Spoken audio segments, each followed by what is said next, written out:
Sejam muito bem-vindos à primeiríssima edição, galera, do Crossover, o podcast do canal Jogando Conversa Fora, onde a gente recebe os amigos aqui para um bate-papo bem descontraído e com um pouquinho mais de tempo do que teríamos em um vídeo tradicional aqui do canal. E hoje vamos debater sobre aqueles maravilhosos jogos que tiveram um papel fundamental na forma como a gente enxerga a indústria, mudando a maneira da gente se relacionar com esse tão fantástico mundo dos joguinhos eletrônicos, beleza? Então vambora que agora é hora do play!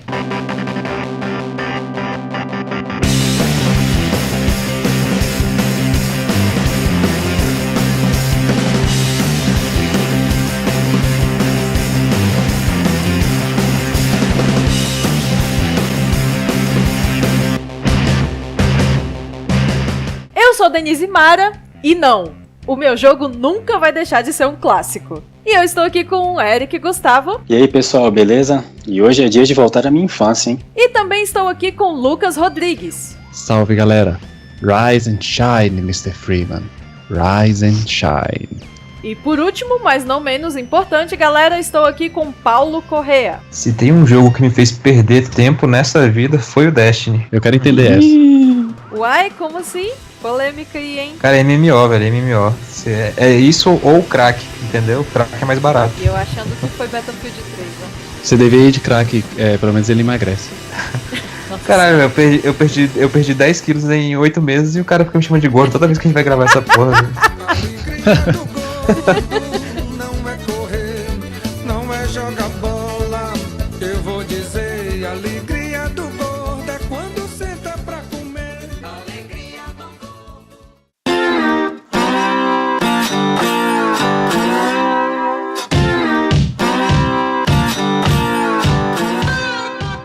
Então, pessoal, cada um aqui vai falar daquele jogo que mais marcou a sua vida. Pode ter sido na infância ou um jogo que vocês jogaram por agora mesmo, beleza? Mas tem que ser o jogo na sua opinião, hein? Bom, e vamos começar por quem mais, né? Quem podia ser? Eu. Pô, ninguém quer começar aí não no meu lugar. Por favor, primeiro as ladies. Então tá bom, o jogo que mudou minha vida foi Resident Evil. O primeiro Resident Evil lá de 96. Clássico. 96, 97 ali. What is this? Blood. What a mission. Melhor live action que eu já vi no game. Nossa. Mas assim, pra dar início, né, pra introduzir mais ou menos a história aí, aconteceu o seguinte: eu fui introduzida no mundo dos videogames pelo meu irmão mais velho e a gente frequentava muito fliperamas juntos, né, ele que me levava e aí eu começava a jogar lá nos fliperamas e começou essa paixão louca aí que eu tenho hoje.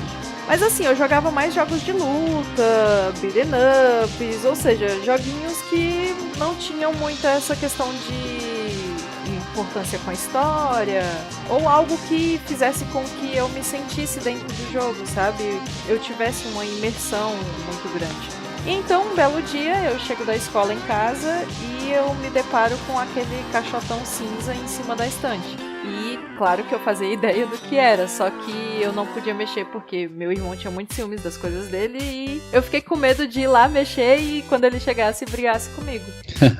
Então eu esperei ele chegar e ele chegou justamente com o Resident Evil na mão pra gente jogar. E aí, quando foi de noite, naquele mesmo dia, eu lembro que ele me falou que ele comprou o PlayStation justamente só pra jogar o Resident Evil, porque era um jogo que tava sendo muito falado naquela época. E aí, claro que, né, vocês devem pensar, poxa, mas naquela época o cara comprou um videogame só pra jogar um jogo, Resident Evil.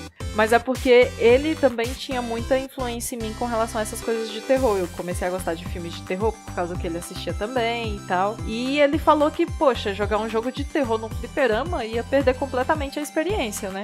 Caiu a noite, pegamos a televisão da sala, TV de tubo mesmo, levamos pro quarto dele e a gente foi jogar lá no quarto dele, com tudo apagado e tal, né? Colocamos a ambientação toda válida pra um jogo de terror. E, cara, quando começou aquela introdução com os atores de verdade, né? Ótimos atores oscarizados. Eu comecei com um cagaço gigantesco só na abertura. Porra, é válido, né? Eu tinha 6, 7 anos na época, então tem um descontinho aí. É válido. Aí, beleza. Tanto que, pô, pra você ter ideia, só naquela abertura eu não consegui dormir sozinha aquela noite. Eu dormi no quarto dele.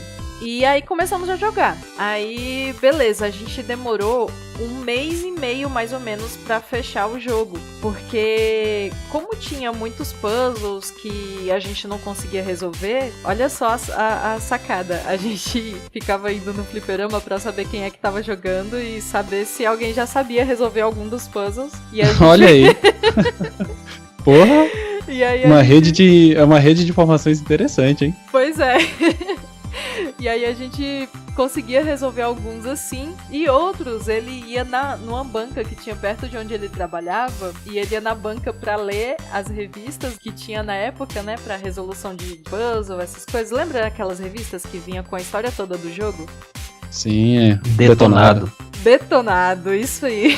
Famoso detonado. Então, aí olha só a malandragem. Ele ia na banca pra ler o Detonado. Ele não comprava a revista. Ele lia o Detonado, aí decorava, chegava em casa e a gente conseguia resolver o puzzle e passar lá daquele capítulo. Aí assim, eu jogava, né, por osmose, porque eu mais assistia do que jogava. Porque assim, eu pegava no controle, eu pedia pra ele passar pra mim pra eu jogar, quando tinha aquelas partes de só pesquisar o ambiente, entendeu? Achar algum item, fazer alguma coisa. Porque era só aparecer um zumbi, eu já jogava o controle pra ele. Morrendo de medo, né? Então, assim, foi um jogo... O primeiro jogo, na verdade, que eu joguei, entre aspas, né? Que eu me senti realmente ambientada dentro da história, sabe? Eu senti uma imersão muito grande. Eu realmente me importava com os personagens. Toda essa ambientação que o jogo me fez sentir fez com que, a partir daquele momento, eu falasse: nossa, this is the future. E naquela época você já entendia os diálogos, a história do jogo? Então, a minha sorte é porque, como o meu irmão era bem mais velho que eu, ele tinha uma base do inglês, né? Então, assim, algumas coisas que ele entendia, ele me falava e outras não. Aí Sim. A história deu pra entender mais ou menos na época que a gente jogou, né? Aí assim, Sim, entendi. era muito foda porque eu ia pra escola e ficava pensando: poxa, por que não acaba logo a aula pra chegar logo em casa e saber o que vai acontecer? Porque a Jill tá naquela parte que não dá pra passar, e se ela não passar, o que vai acontecer? Olha aí, atrapalhando seu rendimento escolar. Olha aí. Resident Evil causando notas baixas. Cara, mudou minha vida, acho que por conta disso mesmo, sabe? Naquela época não tinha esse negócio de... Não, na época tinha, né? Mas, assim, eu nunca tinha jogado um jogo que fizesse com que eu tivesse uma imersão, assim, tão grande. De me importar com o personagem, de realmente ter uma história de verdade ali por trás, sabe? De torcer pra que algo aconteça ou pra que algo não aconteça. Era o seu mundinho, né? Era o meu mundinho. E a partir Seu daí... e seu irmão. A partir daí foi só sucesso. Eu sei, né? Eu fanzaço da série aí até hoje. Pois é, e por mais que hoje em dia muitos fãs falem: Resident Evil não é mais terror e não sei o quê, mas você vê que, cara, ainda vende, ainda é divertido de jogar, por mais que realmente tenha perdido um pouco da premissa do survival horror, né? Mas sim, o 7 voltou aí, né? O 7 é um apontamento de volta pra essas origens, né? Exatamente.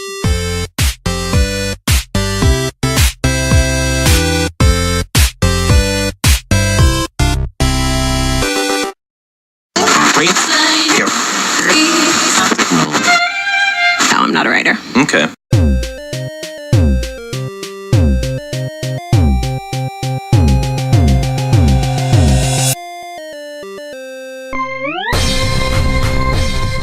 E agora, depois de lembrar de bons tempos aqui, ter um momento de nostalgia, chegou a vez de Eric e Gustavo. Fala aí, Eric, qual foi o joguinho que mudou a sua vida? Pois é, pessoal. Bem, pra mim, o jogo que mudou minha percepção, digamos assim, de jogar, foi mais a franquia The Legend of Zelda. Mas o primeiro que eu joguei mesmo foi o Link's Awakening. Na época foi 90, 97, 98 mais ou menos, a primeira vez que eu joguei. E até então, a minha concepção de games era focado mais em jogos, assim, sem muita história, assim, era mais jogo plataforma, tipo até um Mario mesmo, assim, porque mais que o Mario tenha uma história, ele não tem aquela história. Você vai da esquerda pra direita, termina a fase até chegar no fim, vamos dizer assim.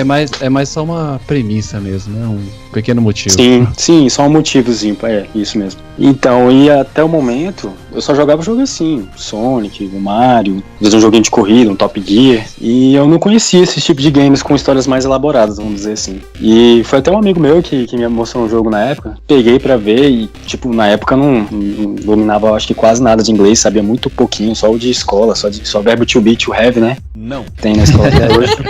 Deve te ouvir os 3 anos do ensino médio. E engraçado que nunca aparecia um have, um to be no jogo, mas tudo bem. O have era mais. O have era mais substituído pelo got, né? You got, I got. Depois que eu vim sacar mais ou menos que tinha uma coisa a ver. Enfim, aí esse jogo, como é que eu posso dizer? Ele abriu minha mente, assim, né, pra games. Eu vi que tinha coisas que eu poderia resolver, eu poderia participar da história ali, tinha coisas que se eu não fosse atrás, não ia progredir, né, naturalmente. E eu achei isso bacana, parecia que eu tava realmente jogando um jogo, que eu tinha que descobrir o que tá acontecendo ali e seguir um passo adiante. Aí, graças até a esse jogo, eu vim conhecer outros jogos também, de RPG, com essa pegada de história, de você desenvolver um personagem, uma situação. E aquilo na época eu fiquei doido com aquilo, pra mim aquilo não existia. Então foi o Link's Awakening, que foi o primeiro que eu joguei, zerei de Game Boy. Assim que eu descobri esse jogo, eu quero jogar outros semelhantes. E aí rapidamente eu já fui atrás de arrumar um 64, que na época eu tinha um Super Nintendo. Game Boy eu joguei até emprestado desse colega que nem tinha Game Boy. Aí procurei saber de outros jogos, fui me informar, de Zelda também e outros semelhantes. Aí foi aí que eu conheci Majora's Mask, né, e depois o Ocarina of Time ali, meio que simultâneo, que já tinha saído, foi no período mais ou menos do ano 2000, 2001, já tinha os dois. Na verdade foi quando eu consegui um 64, né, vamos dizer assim, porque o Ocarina of Time tava desde 98, só que eu nunca tinha jogado, né, só ouvia falar. E aí que, vamos dizer que no Ocarina of Time, né, e o Majora também, né, que já que eles compartilham de uma forma parecida, no Zelda 3D, foi ali que me complementou ali como um jogador desse tipo de jogo. Que eu vi, caramba, como é que conseguiram portar um jogo, né, todo 2D ali, todo 8 bits, bem simplesinho pra um universo assim, nossa, aquilo ali aí que explodiu minha mente mais ainda. Pô, foi um choque tanto, hein? Foi, um jogo de Game Boy Color pra Nintendo 64. Totalmente. E nesse meio tempo ainda teve o Link to the Past, que eu tinha um Super Nintendo, eu corri atrás dessa fita, peguei até emprestado, na época eu não usei. Pô, a Link to the Past é jogaço. Nossa, cara, esse jogo não, pois é, e só foi alegria, por isso que eu falei, cara, essa franquia é muito boa. Esse pra mim é um dos top 5, 10 da vida aí. Não, pra muita gente é o melhor Zelda, né? Pra muita gente. Fica ali, né, o Ocarina of Time e o Link to the Past. Eu acho que o Ocarina, ele talvez ganhe um pouquinho na frente pelo fato de ser expandido como um 3D, conseguiu desenvolver a história de inovador da Triforce, inovou. Eu acho que por causa disso, porque senão eu acho que seria Link to the Past também. Porque, por isso que eu queria falar mais da franquia, porque se eu falar só do Link's Awakening, é muito pouquinho, tipo, ali foi meio que só uma introduçãozinha. Porque aquele jogo ele é bom, mas ele é um pouco aquém do universo Zelda, né? Ele foi só a degustação, né? Foi só uma degustaçãozinha, né? Porque ele não tem Hyrule nele. Pra quem tá acostumado com o universo de The Legend of Zelda, a vibe dele é realmente um pouco diferente. Tinha até uma coisa que eu queria falar aqui, mas se eu falar vai dar acabada no spoiler do final do jogo. Que, cara, quando eu vi esse final do jogo eu não acreditei. Não sei se vocês já zeraram e tal. Eu já sei o final. Tem um final surpreendente, cara. Eu falei assim, não acredito. Aí que eu fiquei, que jogo maluco, velho, me amarrei. Então aí, todo jogo que vinha depois desse foi um melhor que o outro. Tipo, foi o Link to the Past, se não me engano, que eu joguei em seguida a esse. Que aí eu li, caramba, Hyrule, pá, olha só isso aqui, o gráfico 16 bits, né, um pouquinho mais caprichado. Aí daí já caiu pro 64. E... Caiu não, subiu. Subiu pro 64. Foi de 8, 16, 64 bits. Pulei 32. Mas vem cá, Eric, tu tinha paciência de passar daquela parte dos pesos nos pés dele, aquela parte da água? De usar Iron Boots? Isso. Cara, no Ocarina of Time, né? É. Rapaz, é meio conturbado esse templo, é o templo da água. Dizem chato, que é o templo mais chato, sim. Até hoje, quando fazem um top 10 level design de videogames, sempre culpam esse trecho da água do fase aquática do Legend of Zelda. Ele é um pouco chatinho mesmo, mas o legal depois, eu acho que eles perceberam isso e implementaram nos futuros Zeldas, né, um sistema melhor pra nadar, por exemplo, igual tem no Twilight Princess, é muito mais aprimorado. Você tem até uma suíte, uma roupinha que você veste, você nada livremente como um Zora, né, que até as horas Armor, assim, né, e não, mas era muito chato mesmo andar com Iron Boots e tal. Não, e se usar Iron Boots até fora da água também, que eu acho que é pior ainda. Pô, coitado. No Wind Waker você também usa Iron Boots, mas afinal das contas tudo é alegria. Esses detalhes eu deixo passar, vamos dizer assim. Tem o Breath of the Wild aí que saiu, que até agora também não consegui chegar perto, né, porque o Switch tá um pouquinho caro, mas... porque é um jogo muito caro, né, um jogo que custa mais de R$2.000. Até agora é o jogo mais caro da Nintendo. O jogo mais caro da Nintendo, que você vai comprar o Switch só pra ele. Né? Eu realmente Nintendo. Tava faltando a cutucadinha. Não, mas tem outros jogos também, mas enfim, pouquinhos, né? Mas tem. Mas vai sair muito jogo bom aí pro Switch aí, com certeza. Mas vai sim, com certeza. Tem que torcer pros games de forma geral, não é só pra um não. Aí, então, galerinha que tá escutando aí, você que faz briguinha com o amiguinho, com o vizinho, não faça isso. Você é um babaca. Você é um babaca. Você que tá aí espalhando a cultura rage entre os games, não faça isso, galera. É que vocês não viveram a época de Nintendo e Sega. E esse aí foi o Eric Zeldista. Tipo isso.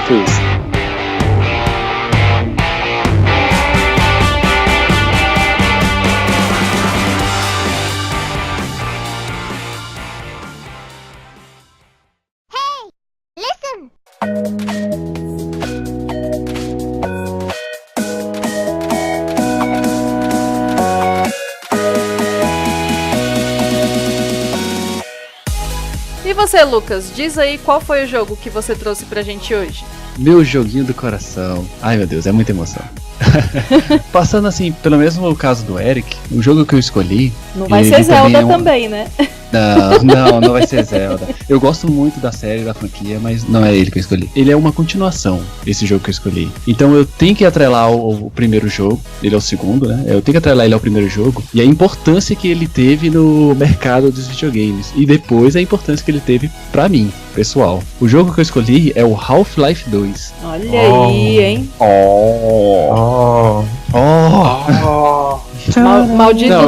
Malditos alienígenas com cordinhas penduradas que você não podia encostar. Cordinhas? Tu não lembra no Half-Life que tinha uns alienígenas que ficavam lá em cima, aí ficavam tipo uma cordinha assim.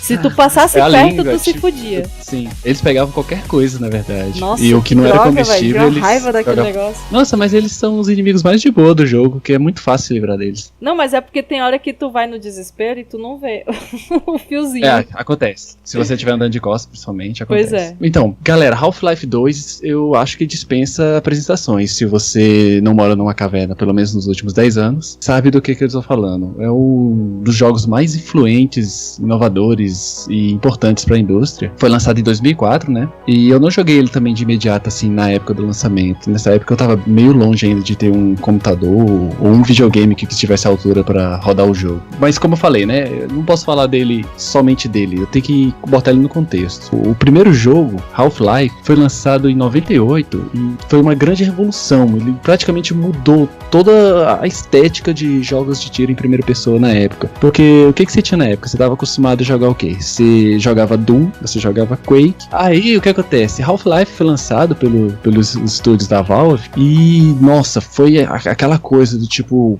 fenomenal, inovador, era um jogo totalmente diferente de tudo que você já tinha visto, né? O protagonista do jogo é um cientista. Olha só, enquanto todos os outros eram um soldado, era um cara fodão, um B10, era um cara B10 que tinha frases de efeito e chutavam bundas, né?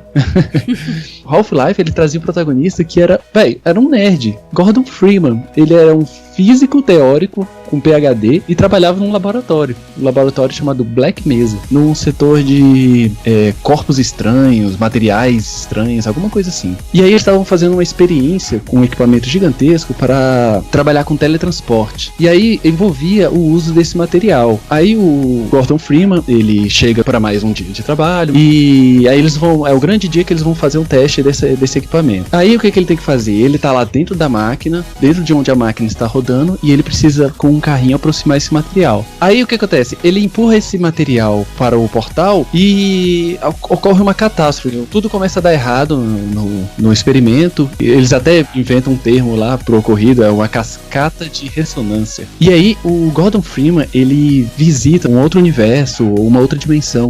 O lance é o seguinte, o portal fica aberto, começa a transitar alienígena pra lá e pra cá, e alguns cientistas acabam sendo levados pra esse portal, pra esse outro mundo, e o Gordon Freeman sobrevive. No momento da confusão, acaba ele voltando pra Terra e encontra a Black Mesa totalmente destruída, e tudo sai do controle, alienígenas começam a invadir, os humanos percebem que a parada tá tudo indo pro saco. Então o Gordon Freeman tem uma ideia, ele se reúne com alguns amigos dele, cientistas, conseguem mexer novamente no aparelho de teletransporte, e ele vai pro universo exército alienígena pra tentar corrigir isso, descobrir qual é o grande mal que tá acontecendo. E aí eu não posso dar muitos detalhes, porque aí já seria spoiler do primeiro jogo, né? Umas curiosidades referentes à série. Vocês sabiam que o Half-Life 2, na época que ele foi lançado, a revista Maxon PC, que é uma revista de gadgets eletrônicos e PC gamers dos Estados Unidos, ela tem um padrão de nota, né, pra avaliar jogos e outros produtos de 1 a 10. Você sabia que na época que Half-Life 2 saiu, ela deu 11 de 10 pro jogo? Nossa. 11 de 10. Ela tava empolgada mesmo. Tava empolgada. Eles disseram que, tipo, é perfeito. É engraçado que eles fizeram aquele tipo de avaliação que é tipo assim, o Paulo, pontos fortes. Aí descreve os pontos fortes. Aí pontos fracos. Aí ainda descreveram alguns pontos fracos, mas mesmo assim a nota saiu 11 de 10.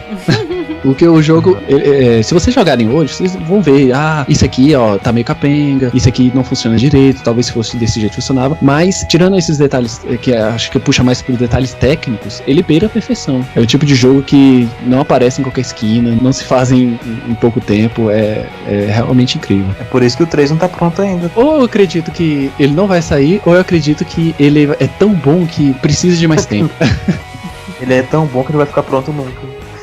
Ô Lucas, você chegou a zerar no meu Xbox, né? O Halo, era olha só, 2, né? Eu sou muito fã da série, cara. Eu já joguei todos eles mais de uma vez em diversas plataformas. O Half-Life 1, Paulo, olha só, por incrível que parível, eu já joguei ele no PC e no Dreamcast. Ele saiu pra Dreamcast.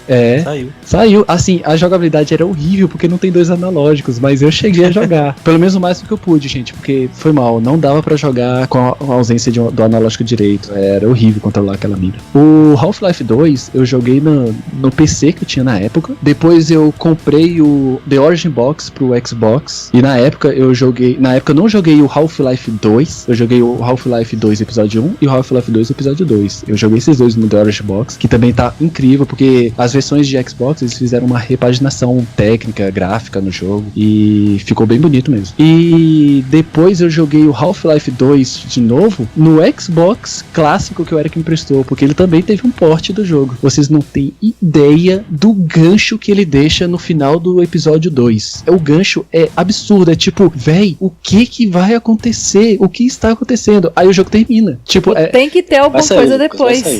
Tem que ter. O He-Man, ele conta umas coisas cavernosas pra gente. A gente percebe a importância de alguns personagens e outros e tal. E a parada começa a despirocar novamente. É muito louco. E aí chega um momento que, tipo, o que tá acontecendo? Aí esse é um momento que a gente não controla, realmente. A gente é o Gordon Freeman, mas a gente não tem controle do que tá acontecendo. A gente, o que tá acontecendo? Peraí, por que eu não consigo me mover? Não faça isso! Aí acaba o jogo. Ué. É isso, é desse jeito, gente. Essa é a sensação que eu tenho. Vai sair, Lucas, nem que leve meia vida, mas vai sair ainda. Cara, eu não apostaria nesse cavalo não, hein?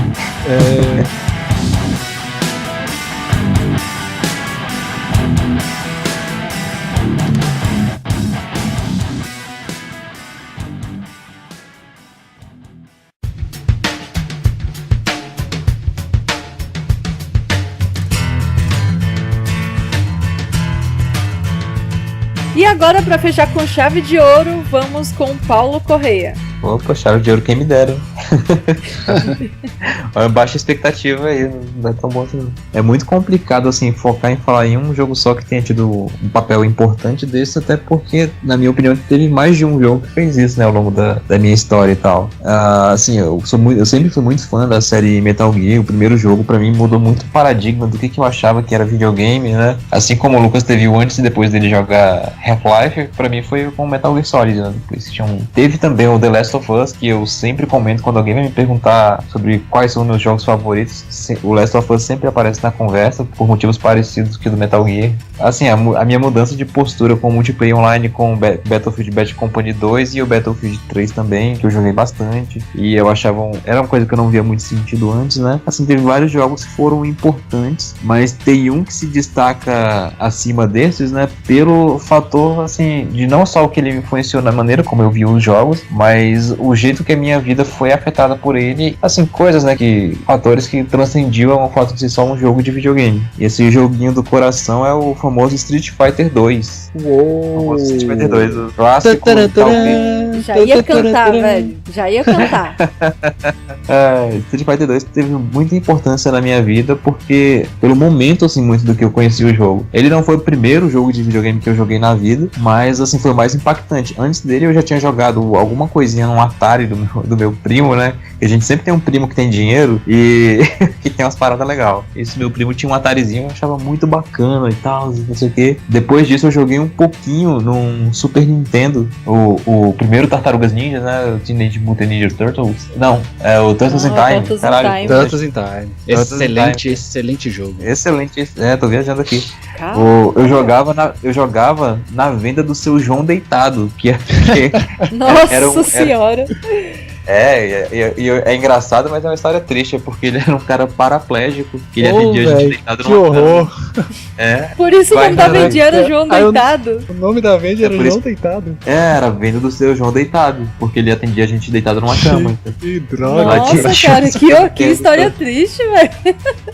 Pois é, né? A vida é cheia dessas coisas aí. Assim, mas na época eu jogava pouco porque era muito longe de casa, e meu pai não gostava muito que a gente saísse, né, e tal. E acabou que eu joguei pouco, né, lá nesse...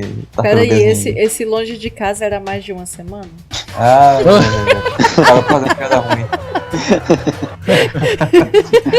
Para pra estar fazendo piada ruim. Aí depois de Tartarugas Ninja eu fiquei um tempinho sem jogar videogame e um belo dia, quando eu tinha mudado de escola, eu passaria aí a escola de ônibus, eu não podia mais ir a pé porque a escola agora era bem longe. E assim, perto do meu ponto de ônibus tinha uma casinha assim meio suja, né, com as máquinas estranhas lá dentro e um povo meio mal encarado. Que era o nosso querido fliperama. Eu não sabia que diabos era aquilo. Fliperama de bar. Famoso fliperama. Não, e o pior que lá não era nem um bar, era só fliperama. Entendeu?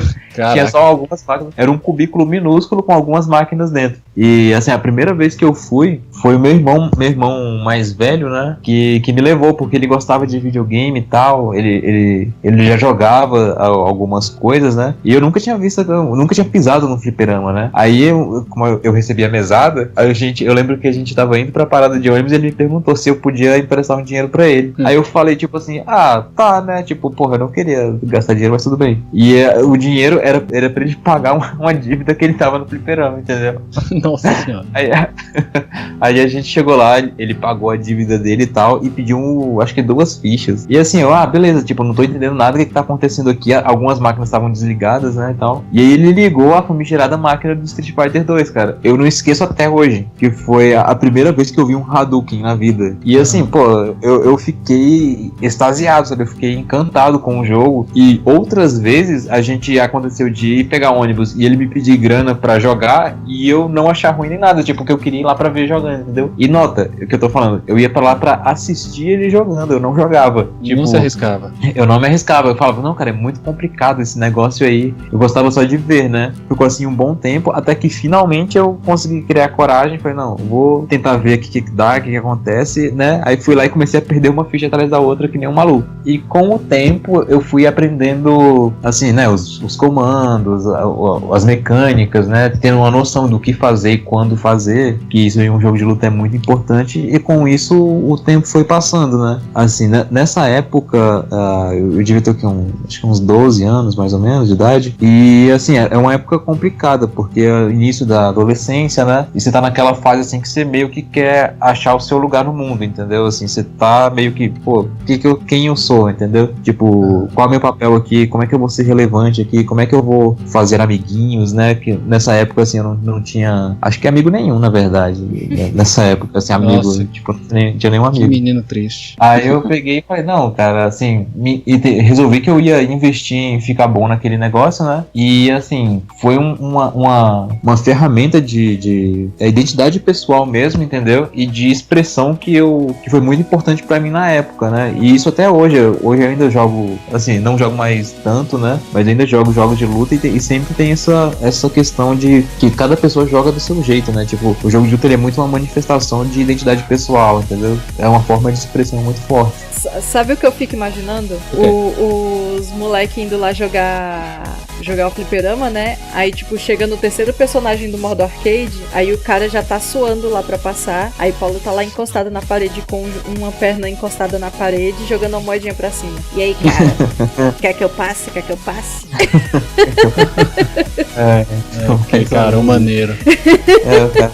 Aí eu me empolguei pra caramba, treinei, né? Tentei ficar bom no jogo. E eu consegui, né? Ficar razoavelmente bom. E como eu tava falando, essa foi uma época importante, assim, pra eu encontrar, assim, a minha turma, sabe? Encontrar o meu espaço, encontrar o meu lugar. Tipo, no fliperama eu conseguia ser relevante, entendeu? Conforme eu fui melhorando, fui progredindo, era um espaço onde eu ia e, assim, as pessoas me conheciam. A garotada, né?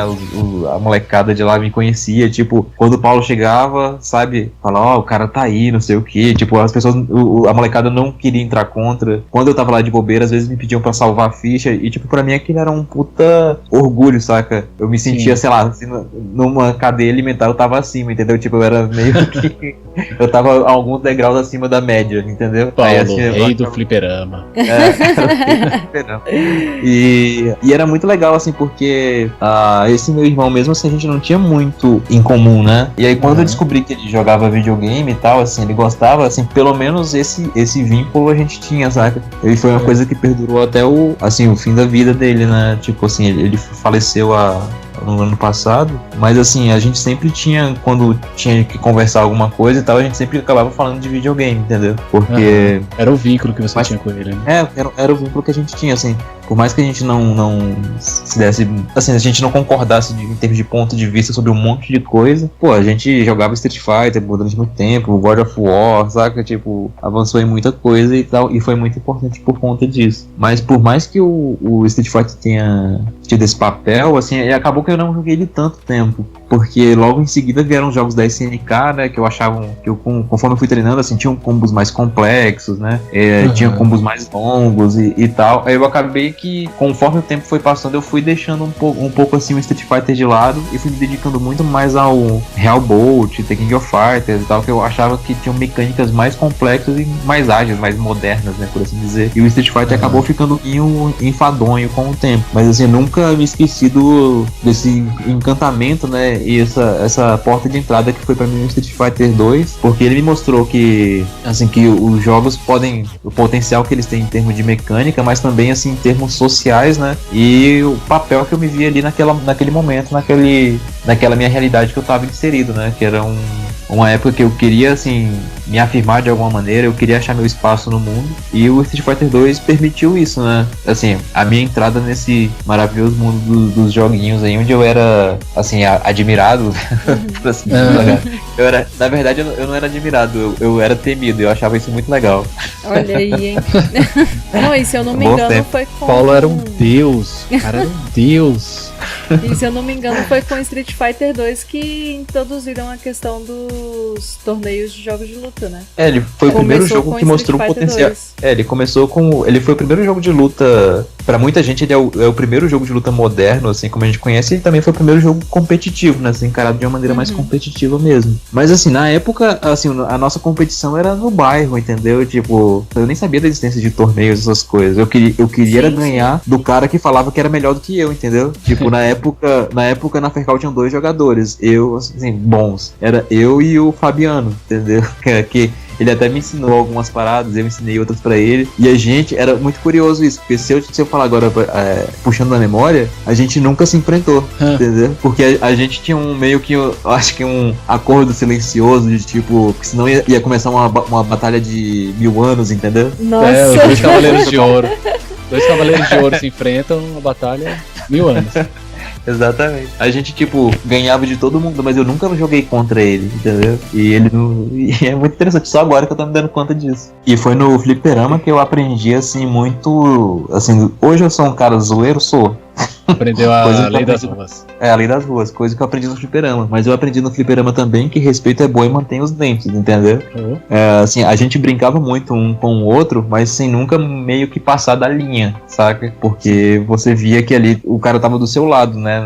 Não era uma coisa assim que hoje em dia você xinga o cara pelo Facebook e fica por isso mesmo, entendeu? Ou no chat do jogo, né? No chat do jogo. Sou imbecil, não sabe jogar, noob, vou comer sua mãe.